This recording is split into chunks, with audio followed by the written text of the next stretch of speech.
Hey everybody. Sorry I wasn't in class today. Um, so I'm going to do my presentation digitally.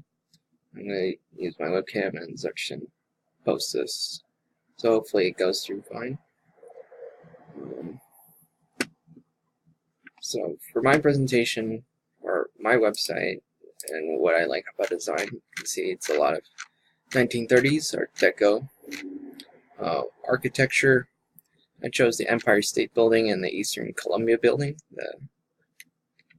the Chrysler Building. When I say Empire State Building, the Chrysler Building uh, in New York, and Eastern Columbia Building in Los Angeles. Both of them I like because mainly the most top part, which in Art Deco usually the designs for the buildings focus is in the top.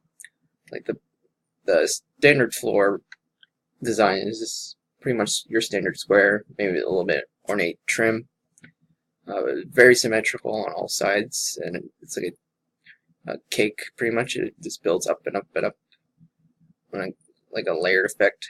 But then it's always topped with something very ornate, very opulent, like gargoyles and not gargoyles, but just very sleek, ornate. Sometimes sculptures, sometimes just architectural features. Like with the Chrysler Building, I like the the arched spire at the top as like the triangle window panes. It looks like a sun rays. It's very cool. It makes it look like it's shooting up, and you see motion in its design. Not so much with the Eastern Columbia Building. I just like the top gold arches that have that kind of angled pattern to it, a very Art Deco look to it, and then the above every window arch is an Art Deco um, like arch feature. Um, and then with interior designs, it's a little bit different. It's more swinging toward the Victorian. It's very warm color, brown wood paneling, uh, with like white walls, so it doesn't seem too dark, even with the low light. I don't like very much incandescent. I mean, not incandescent. Like a white light. I like warmer light in a room. It makes it feel more homey, more warm. Don't get me wrong. I like modern stuff too, but if I had to choose between the two, I prefer Victorian-esque, uh, maybe early 1900s design. Uh, this has that kind of what I call it. It has like that kind of Hollywood starlet kind of feel to it.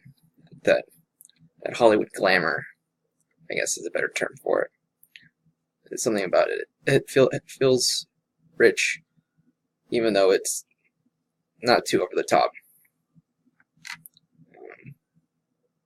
The two designs I picked, I couldn't find their designers or where it was, but the bottom one reminds me a lot of the Bellagio in ways, because I stayed at Bellagio in Vegas, and the suite we stayed in looked a lot like this. It was very white. It had a lot of Art Deco features to it, some Victorian-esque feel to it as well. It was just around that time period. I think it's pretty cool. The way it feels populated. The rooms, they feel populated, but they don't feel overpopulated. That makes sense. That's what I think makes it still work.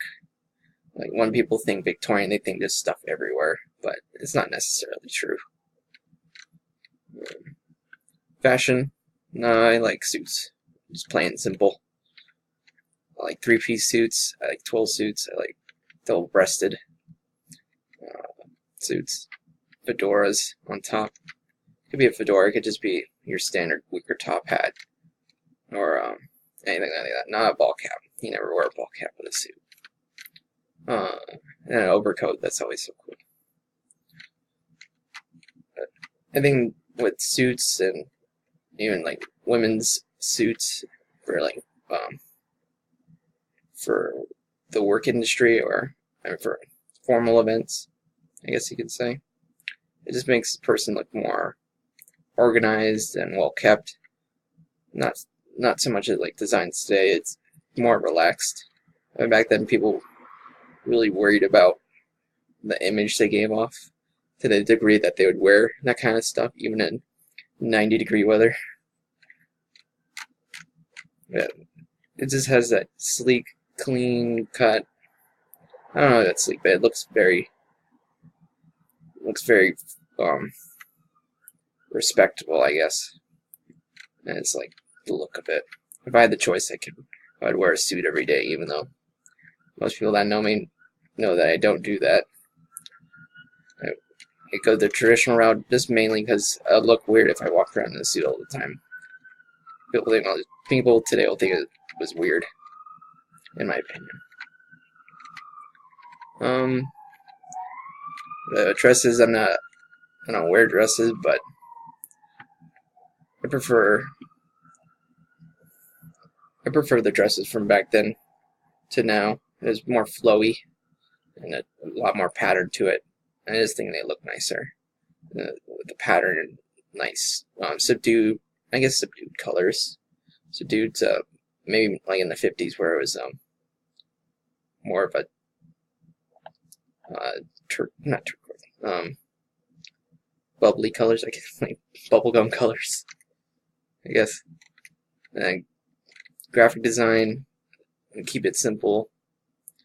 And it's just simple design, simple color palette, nice and clean, nothing too flashy. Gets your point across. I think that's why it works so well. It's just simple. There's nothing overdone about it, but it still has that sleek feel to it. It makes it feel modern for back then. It felt modern.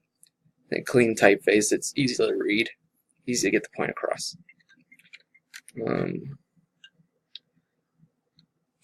With product design, I just like the heavy duty feel that they put into their products. Is real materials. It has that symmetry in the designs where it doesn't look off-sided, but like design elements were repeated throughout the construction, and it's like how they're built heavier back then, and it's not flimsy plastics or anything like that. Easy to fix, or easy to operate. I have a fan just like this one that you'd see on the website. It's the Westinghouse as well, or I think it's a General Electric. But yeah, it's from the 1930s. Still works after all this time. A 70-year-old fan, and it still works. 70, 80 years old. It still works just fine. Just keep it nice and clean, oiled, and it works just fine. It doesn't really. I had another fan at work. It was a new fan. It's just made to look old, but it broke within a month. They just don't.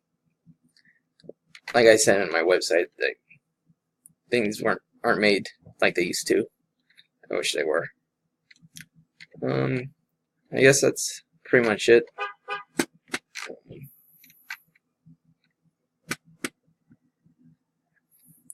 Yeah, I just like it nice and simple, clean.